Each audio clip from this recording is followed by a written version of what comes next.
반갑습니다. 예. 금방 소개받은 한의사 방소영이라고 하고요. 너무 과한 소개 때문에 몸둘 바를 모르겠습니다. 오늘 제가 여러분들에게 해야 될 강의는 어떻게 하면 우리의 중년을 슬기롭게 보낼까? 특히 몸과 마음을 다스린다고 하면 앞에 강사님께서 마음을 다스리는 방법을 나름대로 이렇게 노하우를 잘 알려주셨는데 저는 몸을 다스리는 방법을 좀 설명을 드리려고 이 자리에 왔습니다.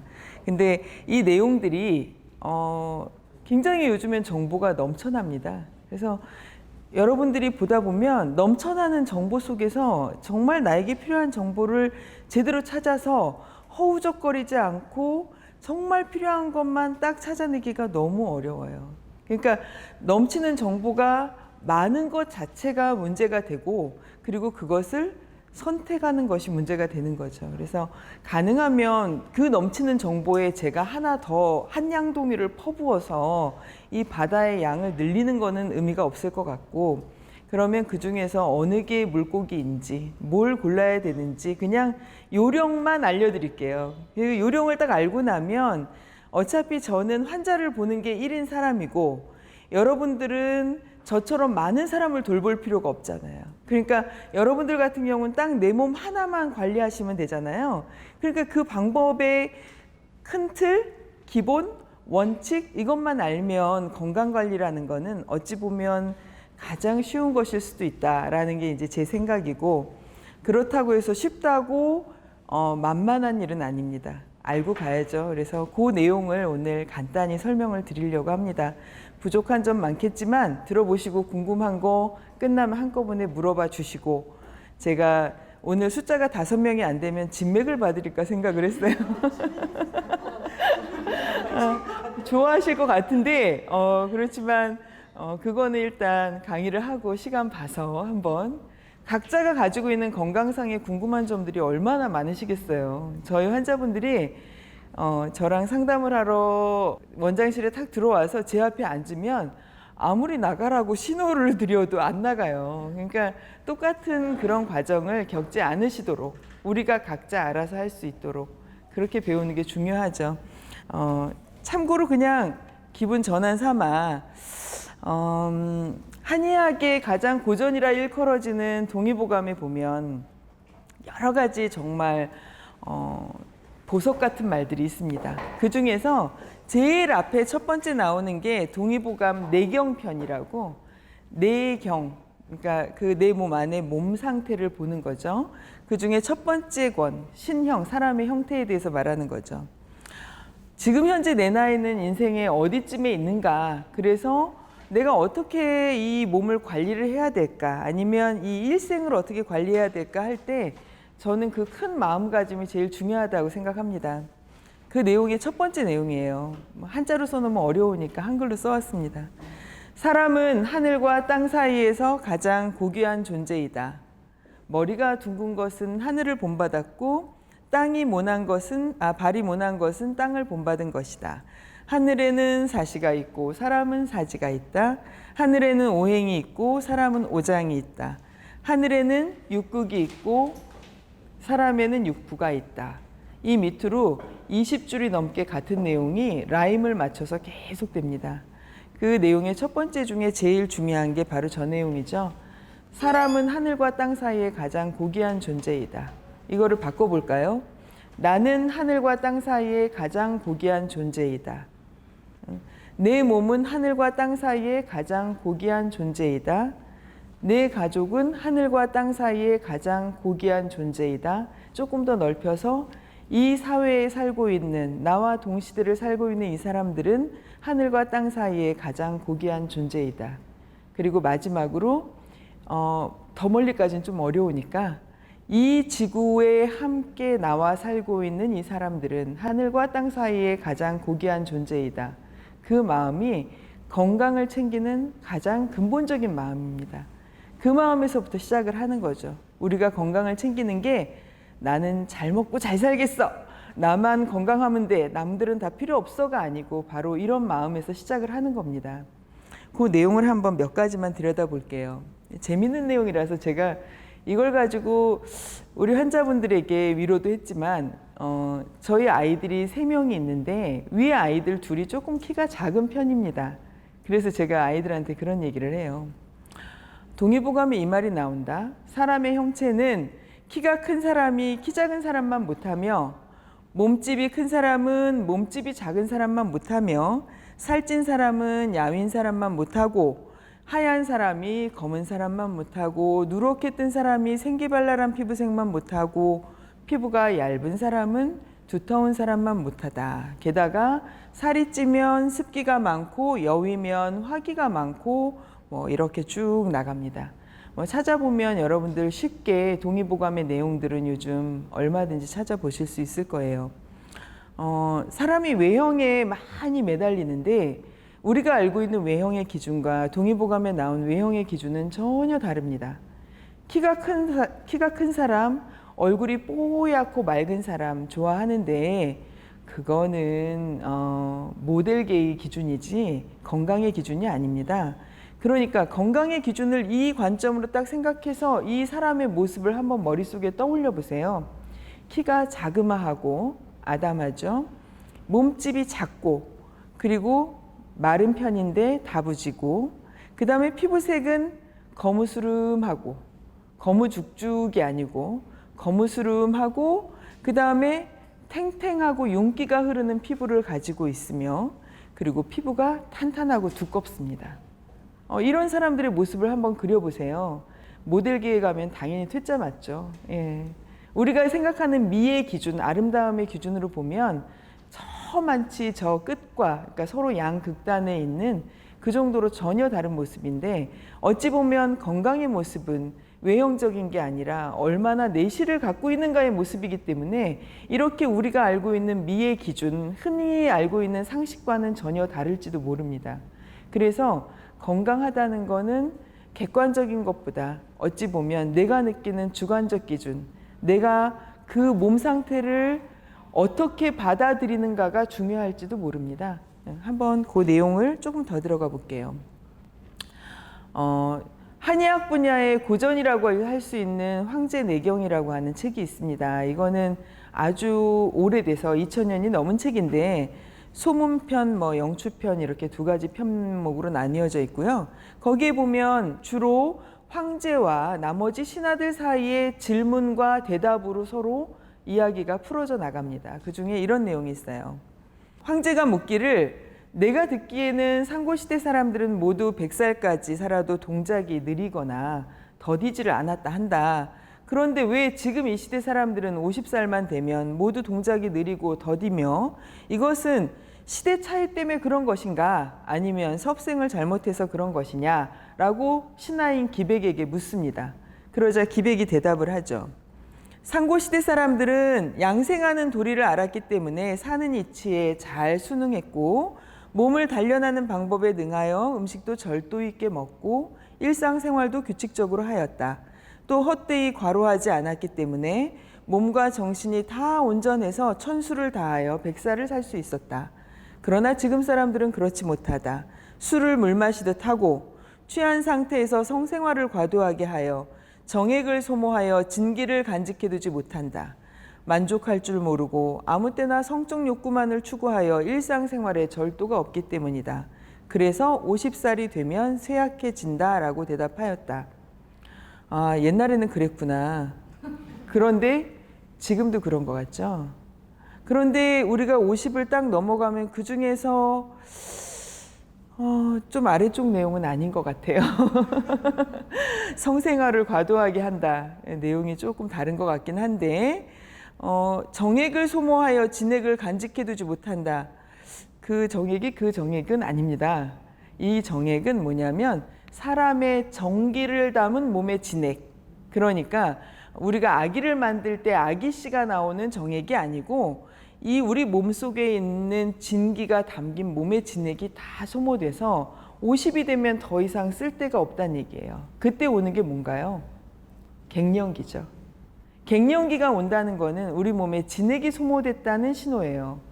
지금 다행히도 여기에 또 주로 듣는 분들은 또 여자분들이 많으시니 또 그런 관심사가 많으실 거 아니에요. 사람들마다 좀 다르긴 하지만 제 친구들이 예전부터 저한테 건강에 대해서 궁금한 바가 너무 많아서 질문을 되게 많이 해요.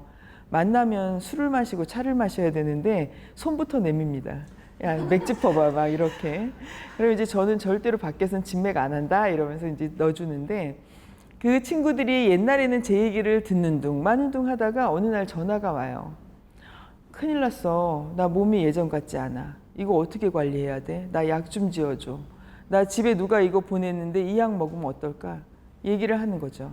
이 나이가 언제부터냐면 48살쯤부터 이런 전화가 빗발치기 시작합니다. 지금은 제 주위에 선배, 친구, 후배 정말 뭐 일주일이 멀다 하고 제가 제주에 살았길래 망정이지 서울에 살았더라면 제가 원래 서울 출신이라 대부분의 친구들이 서울에 있어서 서울에 살았더라면 한의원 문 열고 들어오자마자 하소연하는 친구들이 있었겠죠. 더 많이. 그런데 그 친구들이 왜 이런 문제를 질문을 하고 제 이야기에 귀를 기울이기 시작했냐면 이제 몸이 힘드니까 그런 거예요. 내가 어려우니까. 그래서 건강에 대한 이야기를 나눌 사람이 필요하고 상담을 할 사람이 필요하기 때문에 물어보는 거죠.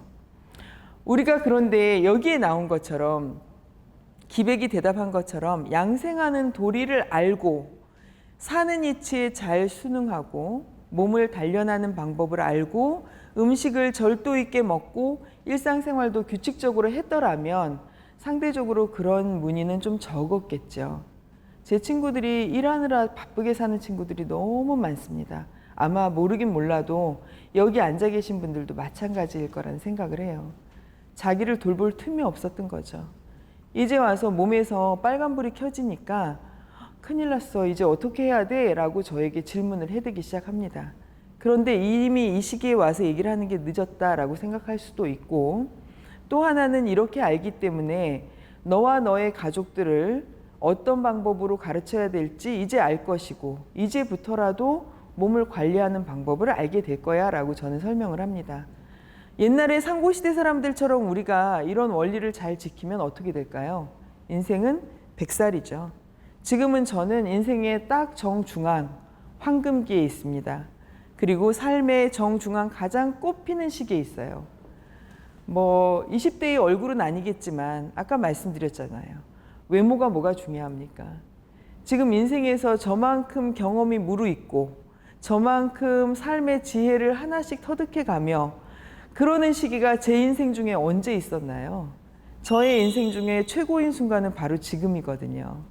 그런데 지금 이 순간 우리가 몸이 아파서 시들어버린다면 얼마나 아깝습니까?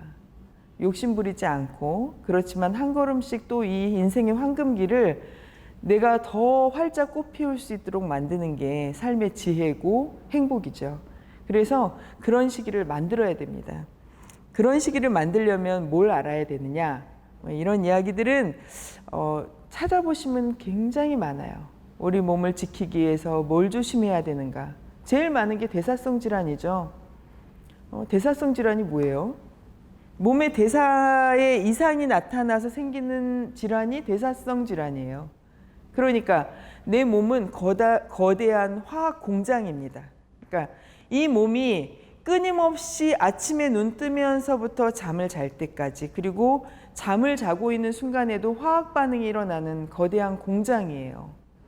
혈관만 해도 늘여놓으면 길이가 12만 킬로미터가 넘는 너무나도 긴 길이고 그 다음에 이 안에서 일어나는 에너지 대사, 폭발은 어느 발전소보다도 더 복잡하고 정교합니다.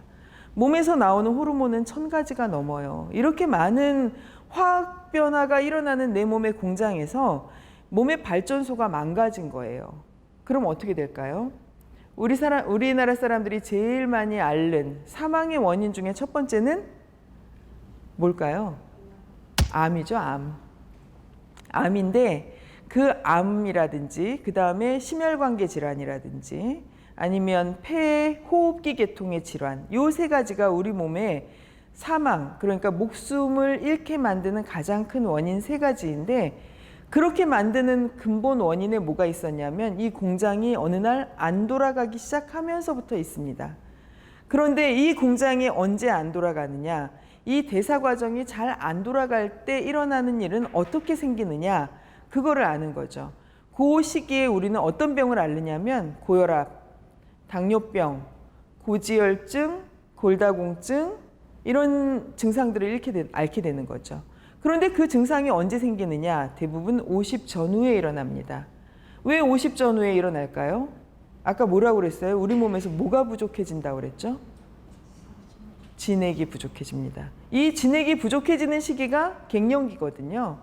내 몸에 넘치는 거는 버리면 되지만 부족한 건 외부에서 채워주거나 아껴 써야 되는데 그거를 못하는 시기에 몸에서 화학 반응에 이상이 일어나고 내 몸이라고 하는 이 거대한 화학 공장이 더 이상의 발전을 못하고 삐거덕거리면서 여기저기 이상 신호가 나타나기 시작합니다. 그게 대사성 질환이에요.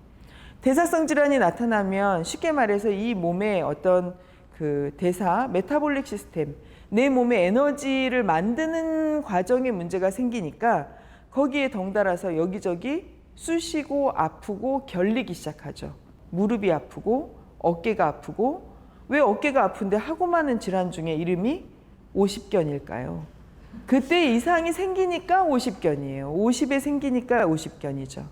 가만히 생각해 보면 고혈압, 당뇨, 고지혈증, 골다공증, 오십견, 그다음 무릎 관절증, 퇴행성 관절염, 이거 다 언제 생기나요? 지금 이 시기에 생겨요. 나는 이제 꽃이 폈는데 인생에서 가장 황금기인데 이제 앞으로 정말 최고인 순간을 살아야 되는데 몸이 이제 그만 적당히 해라고 신호를 보내는 시기가 지금 이때예요. 몸과 마음의 부조화가 일어나죠. 이 부조화가 일어날 때 그럼 우리는 어떻게 해야 되나요? 왜 이런 일이 생겼는지를 알면 되잖아요. 왜 그런 걸 만들게 되었을까? 단짠 음식을 달게 짜게 이렇게 먹었다는 얘기예요. 기름지게 먹었기 때문이죠. 그리고 나는 정말 숨쉬기 운동만 해도 사는 게 너무 힘들어. 숨쉬기 운동조차도 힘든데 무슨 운동을 더 하라고 해? 라고 말하는 거죠. 그런데 아침에 일어나 보면 몸이 개운치 않아요. 몸이 항상 천근만근이에요. 일어나는데 번쩍 눈 뜨는 때가 없어요. 이런 시기들이 바로 대사성 질환을 유발한 몸의 변화를 표현하고 있는 징후들입니다. 하나씩 그렇게 다 따져볼게요. 대사성 질환을 유발하는 다양한 원인들을 한번 지켜보세요. 짜게 먹으면 혈액 안에 나트륨 함량이 올라갑니다. 나트륨 함량이 올라가면 몸 안에서 뭔가 무기염류가 많은 줄 알고 필요 없는 거는 바깥으로 내보내요. 또 하나는 혈액으로 뭔가 농도가 올라가니까 외부에서 물을 좀 더 혈액으로 끌어야 되겠어. 그러면서 혈관의 압력이 올라가요. 그게 바로 고혈압이죠. 여러분들 미끈미끈한 생선, 오징어 다듬을 때 어떻게 다듬습니까? 소금 뿌려서 문지르죠. 우리가 소금이 많은 음식을 소금이라고 그냥 단정지어서 얘기하기는 좀 그런데 일단 나트륨이 많은 음식을 자주 먹으면 위에 내 소화기관의 벽이 소금 뿌려서 계속 씻은 것과 똑같은 상태가 돼요. 끈적거리던 오징어도 우리가 다듬을 때 소금을 뿌려서 문지르면 끈끈하면서 미끈덩거리는 느낌이 사라집니다. 그런데 우리 위는 미끈거려야 정상이거든요. 왜? 위산은 산도가 2밖에 안 되는, pH 2밖에 안 되는 강산으로 이루어져 있는 소화액을 갖고 있는데 그 소화액이 다른 데가 아닌 내 위를 직접 공격을 하니까 뭐가 생겨요? 위염이 생기죠.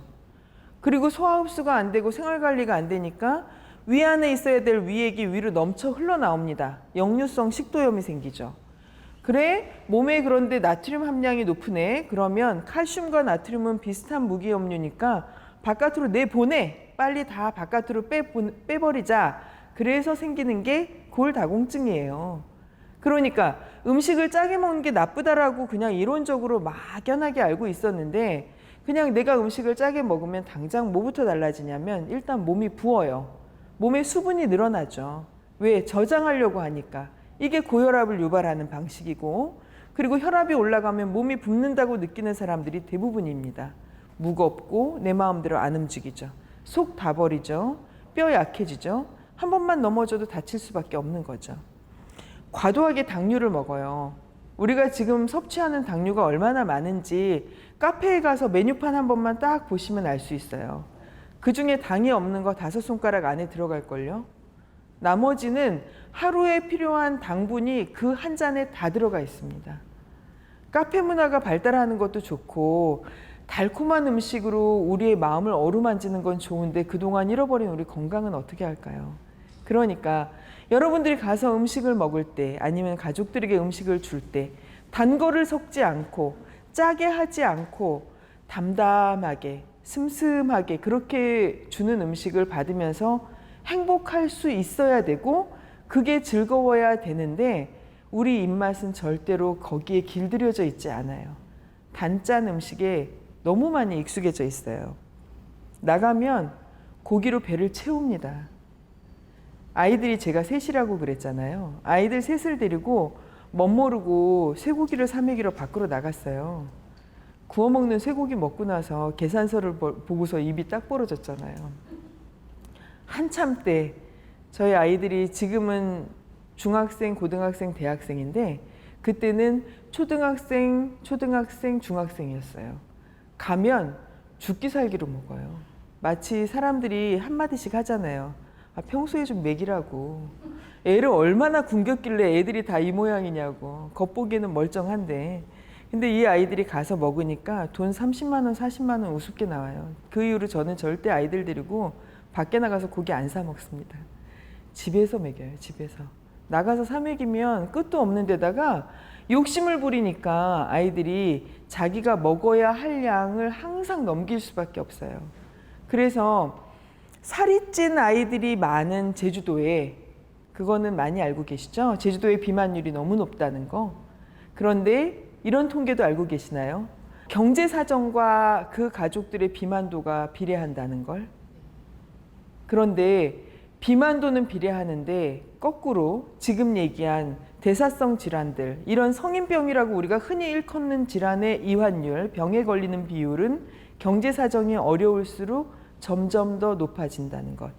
후진국일수록 오히려 대사성 질환들이 더 많고 아주 최고의 선진국들은 오히려 대사성 질환의 늪에서 조금씩 벗어나기 시작하고 있다는 것을 알 수 있습니다. 한 나라를 통째로 보면은 그런데 그 대강의 흐름과 다르게 정말 우리 국민들 중에 소득 수준에 따른 걸로 섬세하게 비교를 해보면 더 기가 막혀요.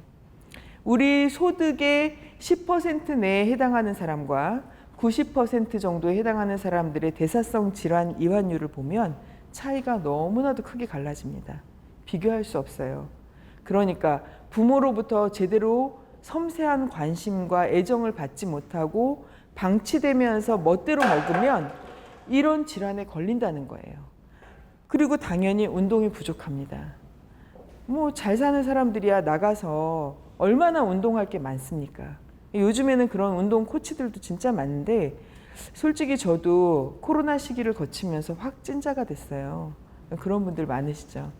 몸무게가 좀 늘었는데 우리가 여유가 있을 때는 꾸준히 관리하면서 운동을 할 수가 있지만 여유가 없는 사람들은 꾸준히 운동 관리도 못 하거든요. 그리고 그렇게 운동이 부족하면 저녁 때만 되면 몸이 아파요. 여기저기 쑤시고 아프고 다리를 똑바로 펴고 잘 수가 없어요. 이리 뒤척 저리 뒤척. 순환기계가 좋지 않거든요. 그리고 사지말단으로 순환이 잘 안 되는 거예요. 그러니까 자는 동안에 몸을 끊임없이 움직이는 하지불안 증후군, 근육 경련, 다리에 쥐가 나죠. 어느 순간부터 발가락이 저리기 시작하고 손가락이 저리기 시작합니다. 그거는 호르몬 분비하고도 연관이 돼요. 여자들의 경우에는 특히 에스트로겐 분비가 확연하게 줄어드는 갱년기를 기점으로 해서 이런 순환기계 질환들이 굉장히 많이 일어나죠. 잠을 제대로 못 자요. 낮에 활동량이 충분하고 마음이 긍정적이고 편안해야 되는데 만성 피로 증후군에 시달리죠. 우울증에 시달리고 감정 조절은 잘 안 되고 공황장애까지 오게 되고, 물론 공황장애는 뭐 무슨 반드시 그 사람의 소득 수준에 따라서 오는 질환은 아니지만 어쨌거나 잠을 못 자게 되면 업무의 효율성이 극도로 떨어집니다. 그럼 낮에 정말 깨어있고 싶은데 그렇게 깨어있고 싶은 마음에 공부도 하고 책도 읽고 하는데 어떻게 됩니까? 책을 앞에 놓고 컴퓨터를 앞에 놓고 열심히 절을 합니다. 안녕하세요 하고 계속 저를 해요. 꼬박꼬박 졸고 있게 되는 거죠. 대사성 질환이 생기면 이렇게 몸이 무거워지고 그 다음에 몸은 여기저기 쑤시고 결리고 자꾸 붓고 그리고 머리가 맑지 않고 낮에 활동을 하는데도 잠에서 번쩍 깨서 쌩쌩하게 돌아다니는 게 아니라 이렇게 앉아서 잠깐 강의를 들으려고 해도 왜 이렇게 힘이 드는 거예요. 잠이 끊임없이 나를 괴롭히는 거죠. 이런 증상들이 일어납니다. 원인을 알면 어떻게 고쳐야 될지를 아는 거죠. 그러면 제가 지금 여기서 예를 들었던 건 식생활, 먹는 거 조심하시라고 했죠. 그 다음에 운동해야 된다고 말씀드렸습니다. 잠을 잘 자야 된다고 말씀드렸어요. 아까 상고시대 진인들은, 상고시대에 그 오래 살았던 그 사람들은 바로 이걸 알았다는 거예요. 근데 생활 리듬을 어떻게 조절하냐고요? 이제부터는 조금 뜬구름 잡는 얘기 해볼게요. 고혈압 환자들을 100명을 모아다 놓고 그 100명의 데이터를 꾸준히 확인을 했던 미국의 유명한 심장내과 의사가 있는데요. 그 전에는 본인의 환자들에게 혈압을 치료하기 위해서 혈압약을 처방하는 것 이외에는 다른 특별한 방법이 없었어요. 근데 고혈압이 옛날에 비해서 기준이 점점 엄격해집니다. 뭐 당뇨병의 경우에도 기준이 엄격해집니다. 그거는 최근 10년, 20년 사이에 모든 질환에 있어서 마찬가지 과정을 거치게 되는 거죠.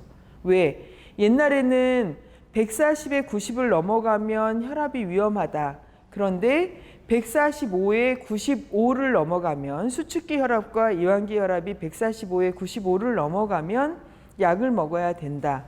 그전에는 운동하시고 생활관리 하셔라. 이렇게 얘기를 했었는데 지금은 140에 90만 되면 약을 줍니다. 바로. 거의 대부분이 그런 경우예요. 근데 그 의사도 대부분의 환자들에게 그런 방식으로 약을 권하고 약으로서 치료할 수 있다고 생각을 했던 거죠. 그런데 그렇게 했던 방식들이 어느 순간 보니까 약을 평생 끊지 못하더라. 그리고 그렇게 약을 먹은 사람들이 중풍에 안 걸리냐? 아니더라. 이분들이 똑같이 중풍도 걸리고 뭐 심장질환도 걸리고 다 걸리더라. 그러면 어떻게 해결할까라고 연구하던 이 의사가 어떤 걸 알게 되냐면 이 사람들한테 생활 리듬을 한번 바꾸라고 권해봅니다. 요즘에는 정말 말도 안 되는, 아까 제가 뜬구름 잡는 얘기라고 말씀드렸잖아요. 해가 질 때 자고 해가 뜰 때 일어나 보세요. 불가능하죠. 여러분들 중에 가능하신 분 혹시 있으세요? 저도 안 됩니다. 저는 불가능해요. 아이들이 해지고 한참 있어야 집에 들어오거든요. 학교에서 야간 자율학습 하는데 어떡합니까?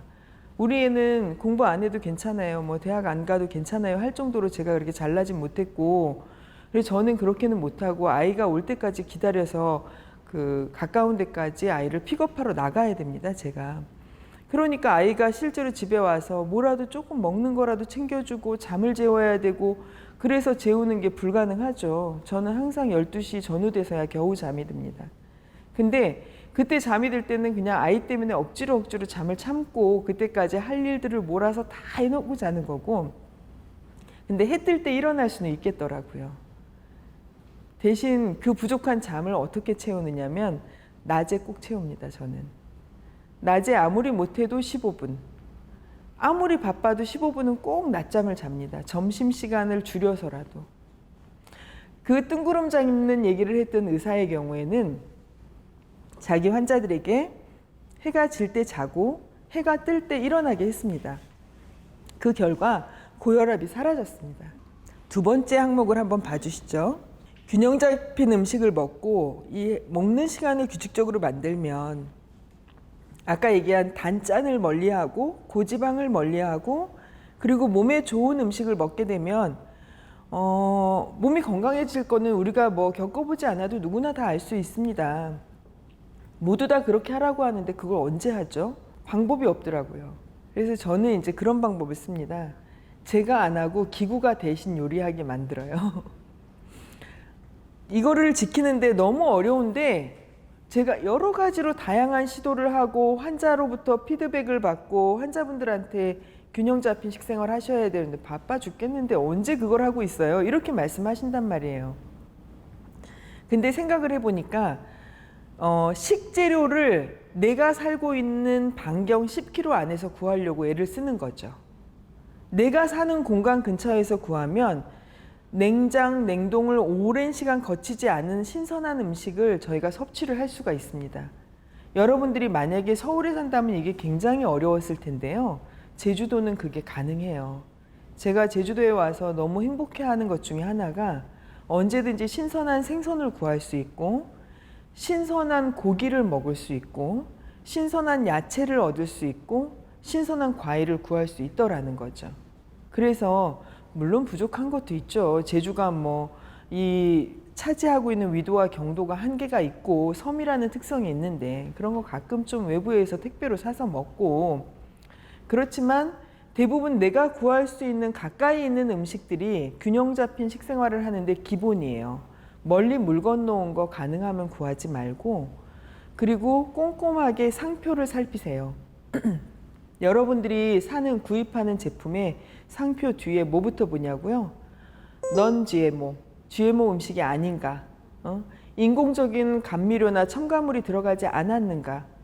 이거를 아주 매번 습관처럼 다 지키지는 못하지만 아주 꼼꼼하게 살피세요. 다 쓰고 남은 찌꺼기인 콩을 가지고 만든 두부를 먹지 말고 가능하면 동네에서 제주콩 가지고 만든 두부집들 있잖아요, 요즘에. 그런 데 가서 구하시고 제주도에서 키운 신선한 계란을 배송해주는 업체를 찾으시고 솔직히 돈이 조금 더 드는데요. 미리 냉동한 거 카트 하나 가득 사가지고 냉장고에 쟁여놨다가 언제 넣어놨는지도 몰라서 버리는 음식들을 버리는 걸로 계산을 해보면 그때그때 필요한 음식을 가까이에서 사서 그때그때 조리해 먹는 방식들이 훨씬 더 건강에 유리할 뿐더러 비용보다 훨씬 더 많은 이득을 주는 겁니다. 그리고 저는 요리할 시간이 없잖아요. 그러면 넣어놔요. 쿠커에 넣어놔요. 요즘에는 집에서 밥솥, 쿠커, 인덕션 레인지도 있고 그 다음에 무슨 에어프라이어도 있고 쿠커 중에서도 슬로우 쿠커 이런 것들 있잖아요. 너무 좋은 게 나는 바빠서 옆에서 지켜보면서 요리할 시간이 없으니까 저녁 때 손질해서 밤에 딱 넣어놓고 그냥 타이머 맞춰놓고 자면 아침 되면 요리가 다 돼 있거든요. 그리고 요리라고 하는 거는 손을 많이 가면 갈수록 굉장히 복잡하고 어려운데 그거는 나가서 좀 사 먹고 가끔 돈 주고 사 먹고 집에서 먹는 건 아까 뭐라고 그랬어요? 단짠을 멀리하고 담담하고 슴슴한 음식을 먹어야 된다고 그랬는데 그런 음식은 요리를 많이 하는 것보다 간단하게 하는 게 좋습니다.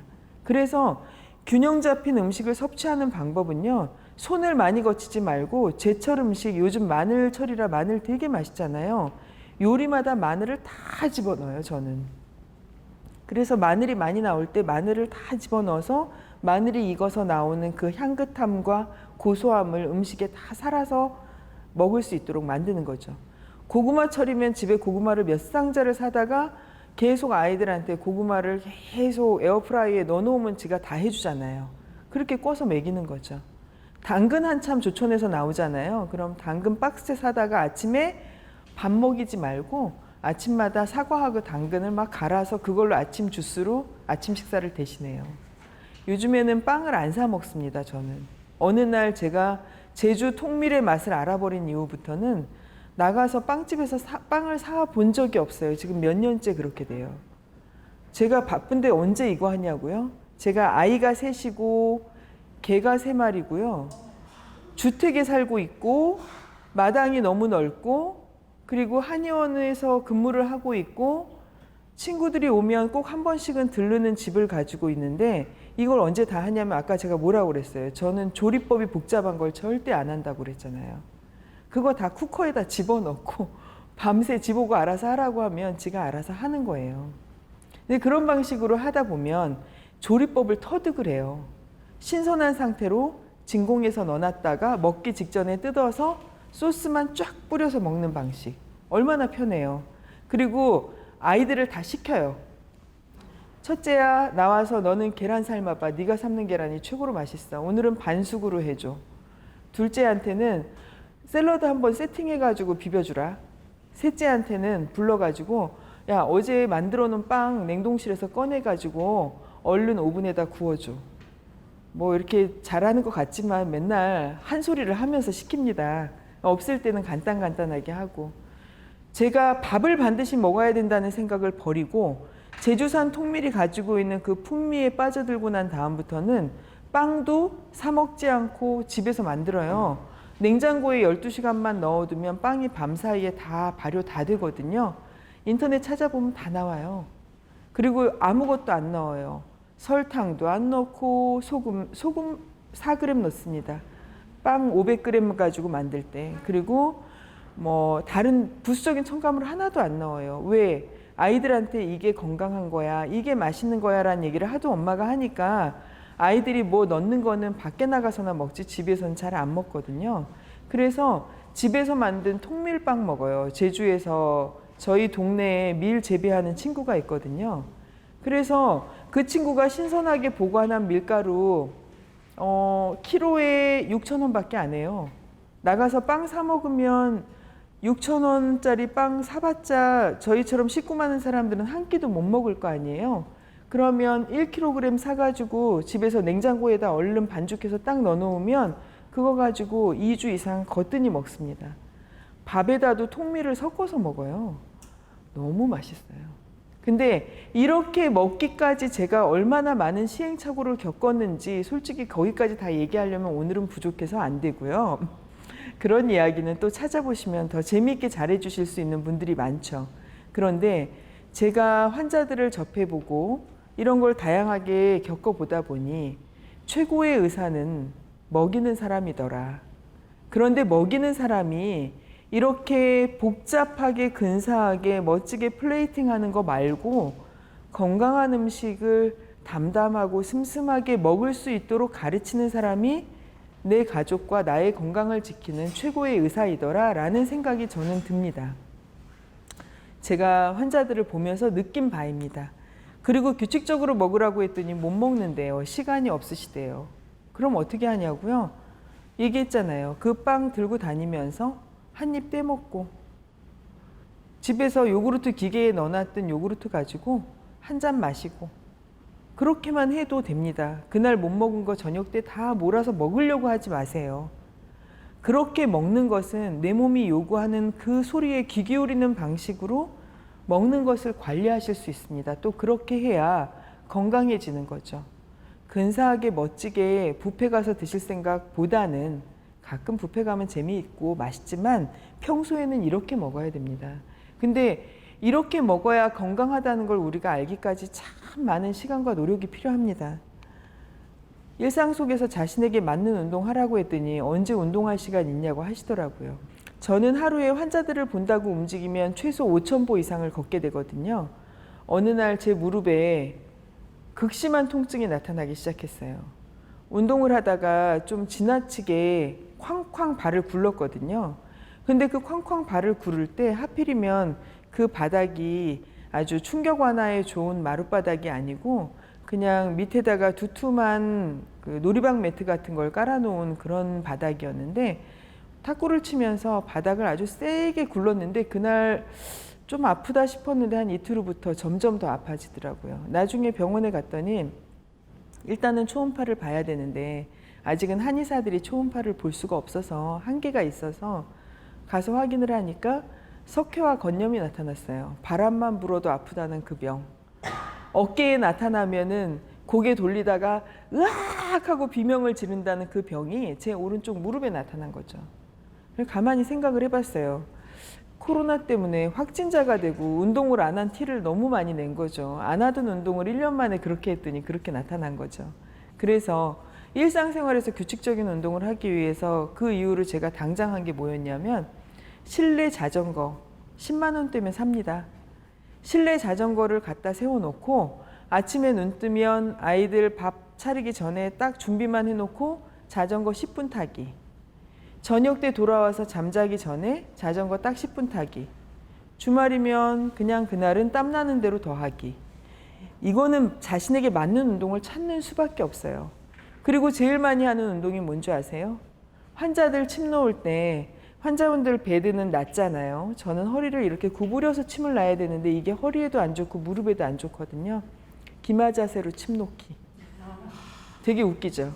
근데 이거 지금 제가 정확하게 시범을 보여드렸으면 좋겠는데 화면상 그게 한계가 있으니까 기마 자세를 할 때 제가 반드시 밑에 실내용 슬리퍼를 신기 때문에 지금 신고 있는 신발처럼 높은 굽이 아니거든요. 그러면 기마 자세를 할 때 무릎이 발끝을 넘어가지 않도록 기마 자세를 취합니다. 그래야 무릎이 안 망가지거든요. 그리고 엉덩이를 뒤로 쭉 빼고 앉아서 이러고 침을 놔요. 환자들은 저 한의사가 뭐 하나라고 하겠지만 침 하나를 놓을 때도 기마 자세로 침을 놓게 되면 제 허리를 보호할 수 있고 제 무릎을 보호할 수 있으면서 제 허벅지를 점점 더 탄탄하게 만들 수 있어요. 이게 참 어려운데 찾으실 수 있습니다. 나가서 뭐 러닝머신에서 뛰어야지만 운동이 아닙니다. 이 정도로 찾는 것도 굉장히 중요하고 그거는 자신의 관심에서 출발하는 거죠. 그 다음에 수면을 취하라고 그랬잖아요. 아까 제가 뜬구름 잡는 이야기를 아까 잠깐 하다가 이 이야기로 넘어갔는데 그 뜬구름 잡는 이야기를 했던 의사분이 그것을 고치기 위해서 해가 질 때 자고 해가 뜰 때 일어나는 생활을 하기 위해서 환자들한테 제일 처음 뭘 가르쳤게요? 일찍 주무세요? 안 돼요. 일찍 주무세요. 그러면 일찍 자야지 하고 5시간을 가만히 누워있다가 좀이 쑤셔서 일어나서 휴대폰 보고 TV 틀고 나가서 움직이고 이렇게 한단 말이에요. 자는 시간은 평소대로 하세요. 잠에 대한 강박을 버리세요. 수면을 고치는 방법은 자야 된다는 생각에서 먼저 벗어나셔야 돼요. 잠을 고치기 위해서는 일어나는 시간을 먼저 바꾸세요. 그러면 다 여기 대부분이 그 가정이 있으신 분들일 경우가 많을 테니까 내가 아니어도 누군가가 시끄럽게 하잖아요. 그러면 해 뜨는 시간에 일어나지는 못해도 오늘 7시 반에 일어났으면 내일은 7시 20분, 그 다음 날은 7시 10분 이렇게 조금씩 시간을 당겨서 일어나는 시간을 아침에 당기면 하루 종일 피곤합니다. 못 견디죠. 참으세요. 대신 낮에 딱 15분만 주무세요. 낮에 주무시는 시간이 무슨 일이 있어도 1시간을 넘어가지 않도록 하세요. 그러면 저녁 때 늦잠 자던 습관에서 조금씩 잠이 바뀌기 시작합니다. 잠에 대한 강박을 버리고 그리고 일어나는 시간부터 하나하나 바꿔나가는 거죠. 이 내용이 뭘까요? 다 자연과 조화롭게 사는 거죠. 아까 제일 처음에 말씀드렸잖아요. 하늘 아래 하늘과 땅 사이에 가장 고귀한 존재는 바로 사람이다. 바로 나 자신이다. 그런데 이 나는 나 혼자 사는 게 아니고 자연과 조화를 이루어야지만 이러한 생활을 할 수 있다. 건강하게 살 수 있다. 그리고 그 무엇보다도 중요한 거는요. 사람이더라고요. 자연 속에서 어울려 사는 내가 나 혼자 잘날 수는 없고 사람과 어울리고 사람과 계속 웃으세요. 직장에 가면 보기 싫은 동료가 있을 수도 있고 보기 싫은 사람이 있을 수도 있는데 그 사람한테 농담 한마디를 딱 던지는 거예요. 오늘은 실패하죠. 왜 이렇게 썰렁하게 제가 왜 저럴까 하고 제가 가지고 있던 유머 코드가 정말 바닥밖에 안 된다는 걸 깨달을 수도 있어요. 그런데 사람들한테 한마디 툭 던질 때 내 마음이 오늘은 아니어도 한 달이 지나고 2달이 지나면 진심이 전달이 돼서 만남의 아침부터 농담으로 하루를 보내는 친구들이 하나씩 둘씩 늘어납니다. 그러면 직장에 나가기가 즐겁고 일을 하는 시간이 행복해지거든요. 근데 이러려면은 내가 잘났다는 생각을 탁 버리고 나는 이 많은 사람들 중에 하나다라는 생각을 하는 순간 농담 한마디도 너무 즐겁게 던져지는 거예요. 그래서 사람들과 눈높이를 같이, 사람들과 생각을 같이, 그 속에서 함께 어울려야 나는 행복해라고 느끼는 순간 사람들과 어울리는 즐거움을 깨닫게 되고 앞에 강사님이 너무 좋은 얘기 많이 해주셨는데 다 이 얘기를 하고 싶으셨던 거잖아요. 그죠? 사람과 화합하라, 가족과 화합하라. 근데 그 중에서 가장 가까이 있는 내 가족과 화합하면 건강을 지키는 가장 행복한 방법이 돼요. 뭐부터 하냐고요? 아이한테 오늘 저는 농담부터 시작해요. 아가씨 예쁜데 그러면 아이가 상황극을 해요.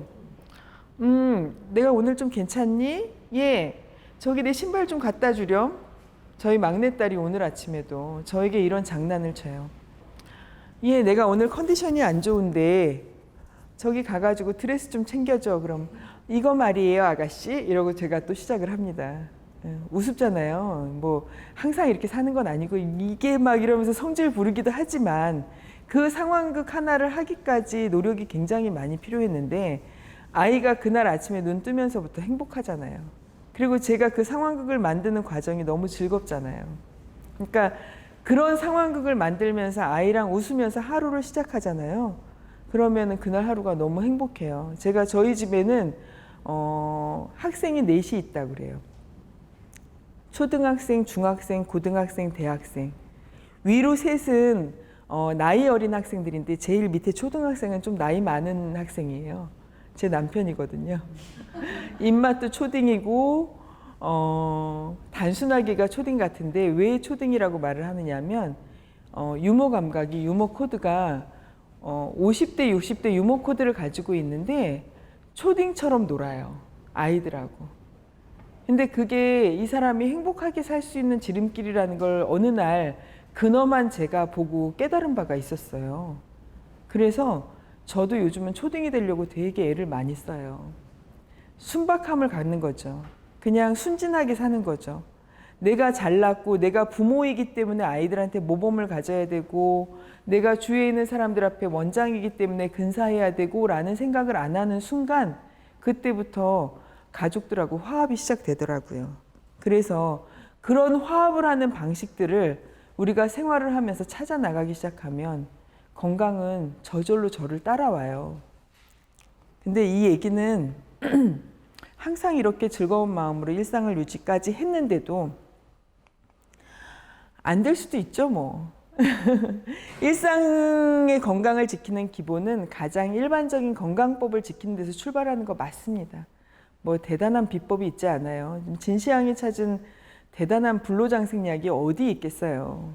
사람의 인생은 아무리 차를 잘 만들어도 자동차의 수명이 100년이 될 수 없는 것처럼 사람의 수명이 지구가 있는 동안은 한 200살을 넘기기는 좀 쉽지 않을 것 같고 다 거기서 거긴데 유난히 오래 사는 사람들 보면 그 일반적인 건강법을 가장 잘 지켰던 사람들이라는 걸 알 수 있습니다.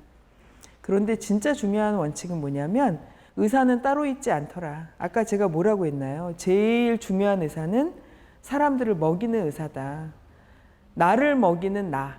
혼자 밥 먹는다고 찬밥에 물 말아서 열무김치 쓱쓱 이렇게 드시지 말고 나를 먹일 때 아까 뭐라고 그랬어요? 제철 과일 하나라도 놓고 제철 채소 하나 더 놓고 단백질 섭취 절대 빼놓지 말고 이렇게 내 몸을 지키는 이 의사는 바로 나 자신이고 내 가족의 가장 핵심적인 요리사인 나 아니면 남편이 요리를 잘하면 남편에게 이거를 이야기를 하고 서로 바꿔나가는 거죠.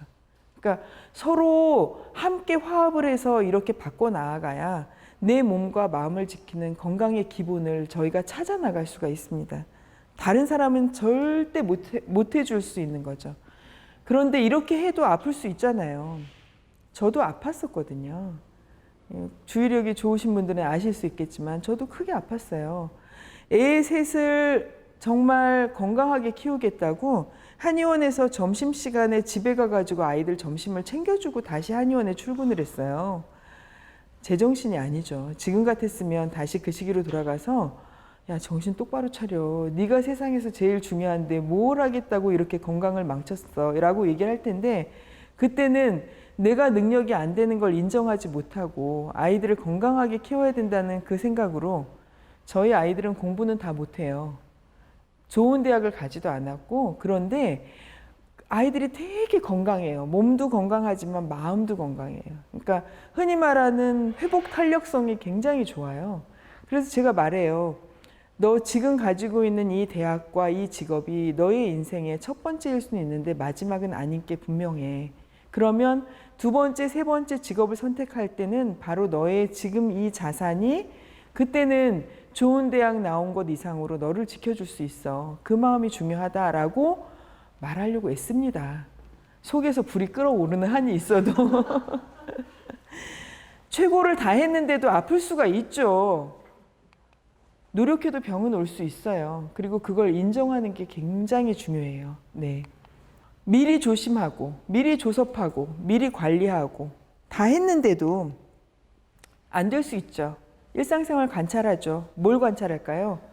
들어가는 거, 나가는 거, 그 다음에 내 얼굴, 내 손 관찰하세요.